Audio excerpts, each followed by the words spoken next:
క్రైస్తవులందరూ గుర్తుపెట్టుకోవాల్సిన ముఖ్యమైన రోజు ఒకటి ఉంది. అదే October 31 reformation day.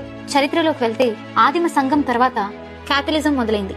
Pope Alexander 6 తర్వాత పోప్ లియో అధికారంలోకి వచ్చాడు. యేసయ్య తల్లి అయిన మరియను పూజించడం, ప్రతిమలను పూజించడం, పర్గటరీ అంటే భూలోకానికి పరలోకానికి మధ్య ఒక స్థలం ఉందని, చనిపోయిన వాళ్ళ ఆత్మలు అక్కడ ఆగిపోయాయని, వాళ్ళ గురించి కానుకపెట్టిలో నాణాలు గల్లుమని మోగితే వాళ్ళ ఆత్మలు పరలోకానికి గెంతి వెళ్తుందని, ఇలాంటి తప్పుడు బోధలు పోప్ లియో మరియు బిషప్ జాన్ టెడ్జెల్ బోధించి ప్రజలను తప్పుదోవ పట్టించేవారు.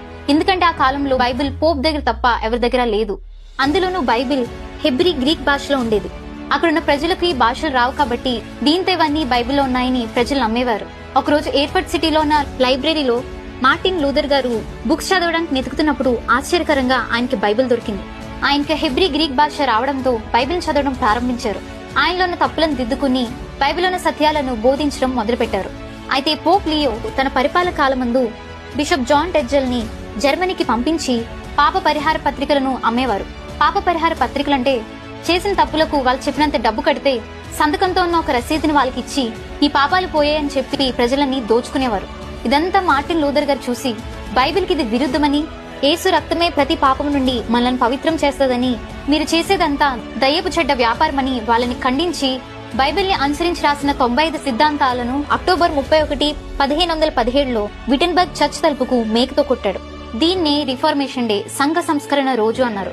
మార్టిన్ పోప్ సిద్ధాంతాలకి ఎదురు తిరగడంతో పోప్ అధికారి ఇంకా రోమన్ క్యాథలిక్ సంఘం మార్టిన్ లూథర్ గారిని వెలివేశారు. కానీ మార్టిన్ లూథర్ కి తోడుగా నిల్చున్న ప్రజలు సంఘం నుంచి వేరయ్యి లూథరన్స్ గా లూథరన్ మిషన్ గా ఏర్పడ్డారు. దీంతో జర్మనీ చక్రవర్తి పోప్ అందరూ కలిసి మార్టిన్ మీదకి విరోధంగా లేచారు. చంపేద్దామని ప్లాన్ వేశారు.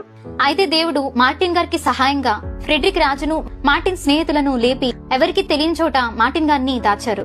బైబిల్ అందరి చేతిలో ఉండాలని మార్టిన్ గారు ఉద్దేశించి ఆ దాచబడిన కాలంలోనే గ్రీక్ భాషలో ఉన్న బైబిల్ ని జర్మన్ భాషలోకి ట్రాన్స్లేట్ చేసి గుటెన్బర్గ్ కనిపెట్టిన ప్రింటింగ్ ప్రెస్ మీద ప్రింట్ చేశారు. అలా బైబిల్ ని మార్టిన్ లూథర్ గారు బయటికి తీసుకొచ్చారు. ఈ సంఘ సంస్కరణ రోజునే బైబిల్ పండుగ బైబిల్ మిషన్ వారు చేస్తారు.